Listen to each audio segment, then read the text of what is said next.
I really don't think happy people hate.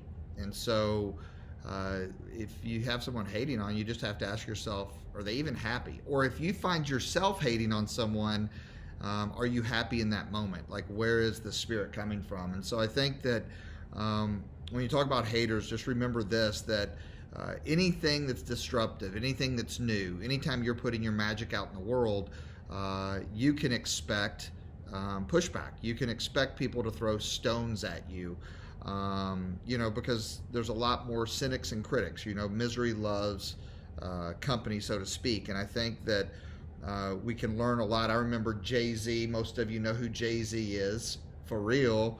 But I remember reading an article about Jay-Z, and he talked about, he knew that he was arriving. He knew that he was making an impact when people from all industries came out and started hating on him.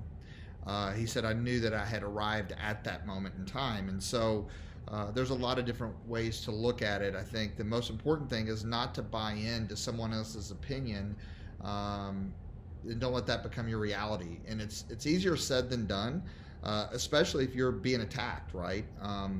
It's a lot easier. But a friend of mine from Dallas used to always say, barking dogs do not chase parked cars.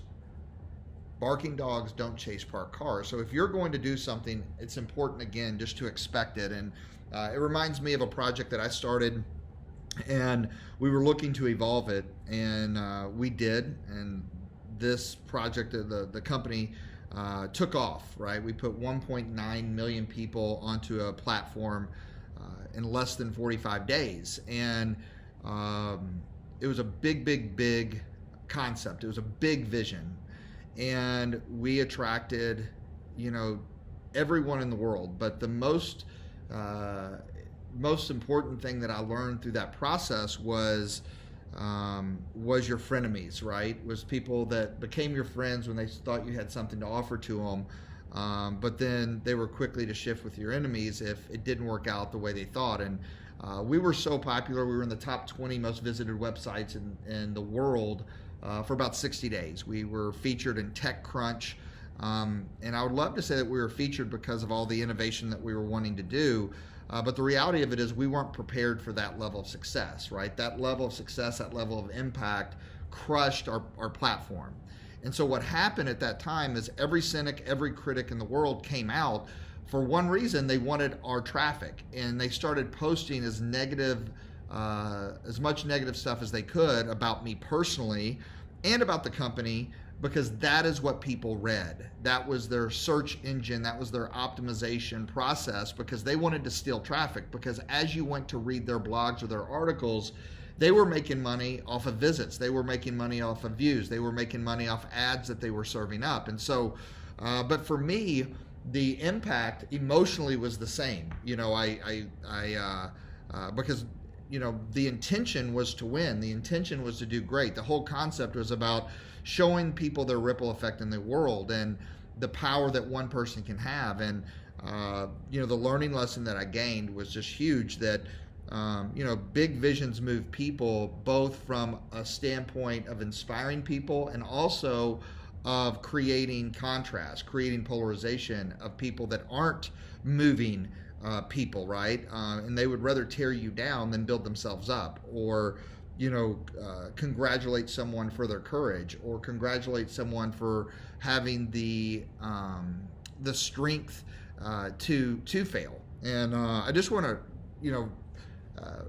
I think, let you guys know that anytime you're going through that process, I have a friend of mine that literally just did a podcast with Joseph McClendon III, and someone asked on a live that we were doing, should I respond to the naysayers? And he said no. He said, why reward them with your response?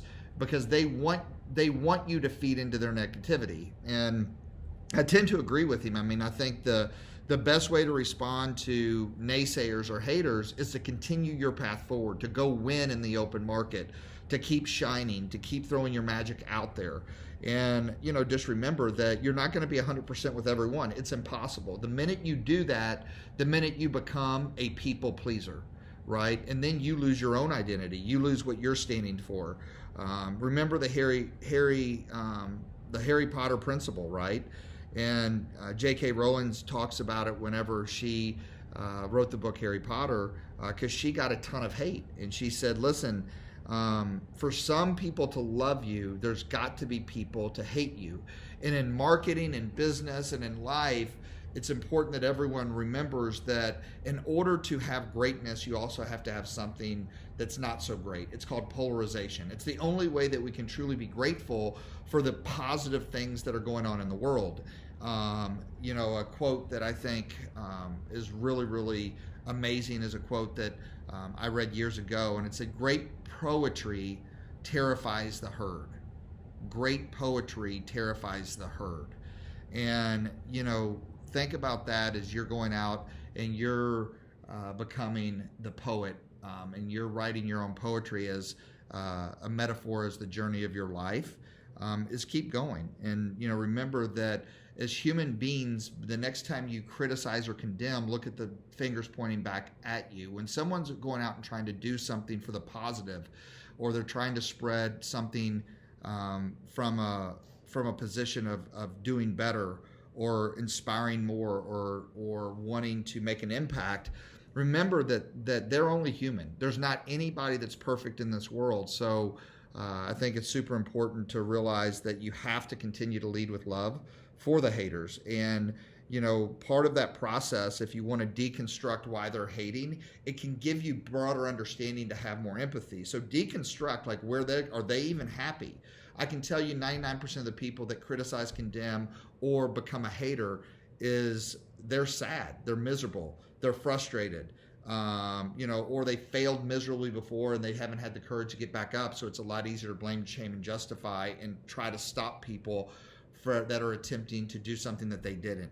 So, when something can be misunderstood, it will be misunderstood. I would just encourage everyone, always seek the truth. Seek your truth most importantly, because, the truth is undefeated. And the high road process is very important. When dealing with haters, always take the high road. You can't ever lose taking the high road.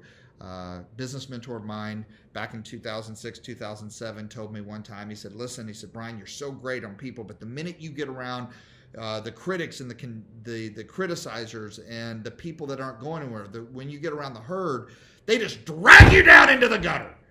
And he said, you can't get drugged down in the gutter. So I'm encouraging all of you, stay on the high road, stay the 1%, and protect the gates of your mind, because that's where it all starts. And so remember, happy people never hate. Be happy. Continue to be yourself. Appreciate you all listening to the podcast, and we will talk to you soon.